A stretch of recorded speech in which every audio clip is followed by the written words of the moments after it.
9/5, o ofício 635/2016, subscrito pelo presidente em exercício da Câmara dos Deputados, no qual Sua Excelência registrou o deferimento do recurso apresentado pelo advogado-geral da União contra a deliberação da Câmara dos Deputados, havida no domingo 17 de abril do corrente. Em seu expediente, o deputado Valdir Maranhão, senador Perrella, teceu várias considerações sobre a forma como se deu a manifestação pelos deputados federais, bem como um instrumento formal por meio do qual a autorização para processar presidente da República foi comunicada ao Senado Federal nos termos do artigo 51, inciso 1º da Constituição Federal. Ora, como todos sabemos, a palavra do parlamentar proferida em plenário é livre nos termos do regimento interno.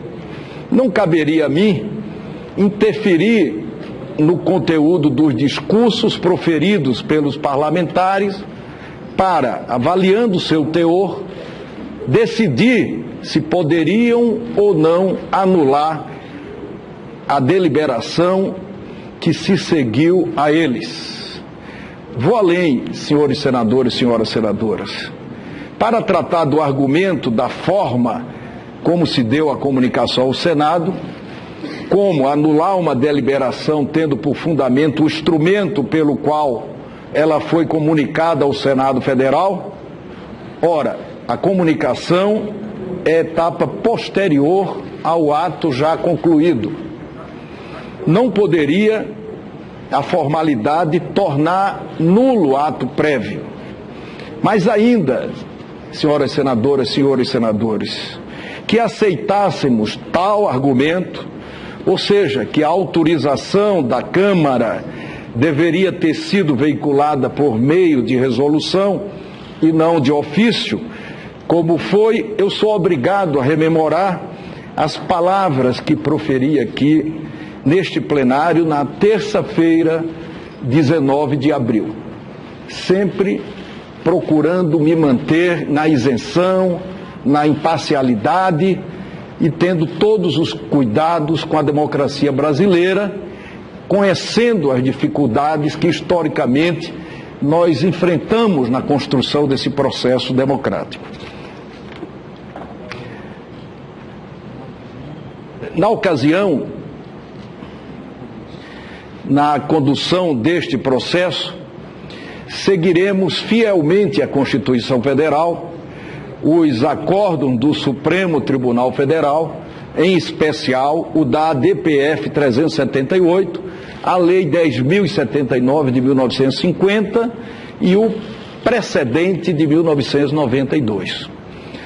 Ora, o precedente de 1992, como podemos verificar no Diário Oficial do Congresso Nacional do dia 29 de setembro de 1992, ocorreu exatamente com a comunicação da autorização da Câmara ao Senado Federal por meio de um ofício e não por meio de uma resolução. Como poderíamos dizer que aquela comunicação de 1992 valeu e que a atual comunicação de 2016 não teria valido? Aliás, senhoras senadoras, senhores senadores, é importante ressaltar que a lei de 1950 é por si só, a lei do impeachment, um fator de desestabilização política. Da edição da lei para cá, todos os presidentes eleitos sofreram esse tipo de assédio com pedidos de impeachment oferecidos perante a Câmara dos Deputados. Todos, sem exceção. Um pedido com tais consequências poder ser articulado por qualquer cidadão sem nenhum tipo de legitimação popular é uma porta permanentemente aberta para crises, impasses e turbulências, ao estalar de dedos da autoridade de plantão. Independentemente do desfecho desse processo atual, caberá, e eu tenho dito, queria aqui repetir, uma revisão urgente das previsões da Lei 10.079 de 1950, que coloca esse instituto do impeachment na raiz de todos os retrocessos, que, aliás, não foram poucos. Finalmente, e igualmente relevante, cabe assinalar a extemporaneidade de tal decisão. O Senado já está com esse assunto há várias semanas, sendo discutido diariamente na imprensa nacional.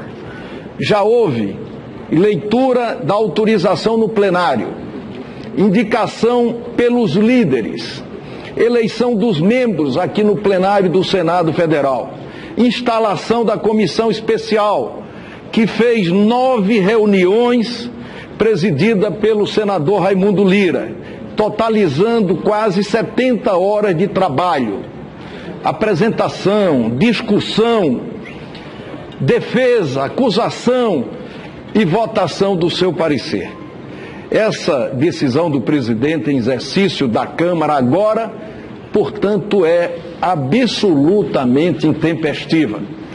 Quando recebi o presidente afastado da Câmara dos Deputados, que pediu celeridade e comunicou na oportunidade que aquela casa não deliberaria enquanto o Senado não ultimasse a deliberação quanto à admissibilidade, reagi, todos lembram, e chamei a atenção para as fragilidades das democracias e disse ainda que a tramitação não seria tão célere, de modo que parecesse apressado, nem tão demorada, de modo que parecesse procrastinação. Aceitar essa brincadeira com a democracia seria ficar pessoalmente comprometido com o atraso do processo e ao fim e ao cabo não cabe ao presidente do Senado Federal dizer se o processo é justo ou injusto, mas ao plenário do Senado, ao conjunto dos senadores, foi esta exatamente a decisão do Supremo Tribunal Federal.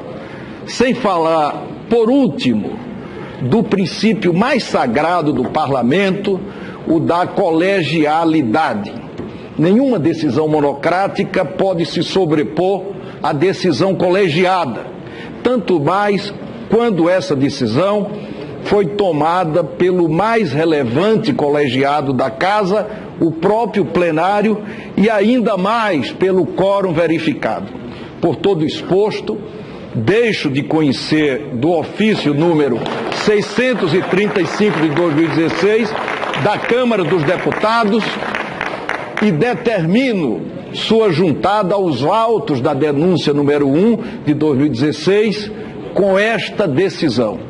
Passo, em consequência, a leitura das conclusões do parecer da Comissão Especial sobre a denúncia número 1 de 2016.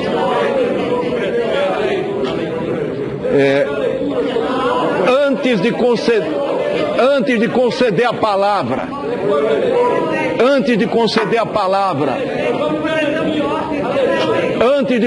palavra ao senador Vicentinho, eu quero conceder a palavra e queria que os representantes do governo estabelecessem as prioridades para que um ou dois possam formular questões de ordem.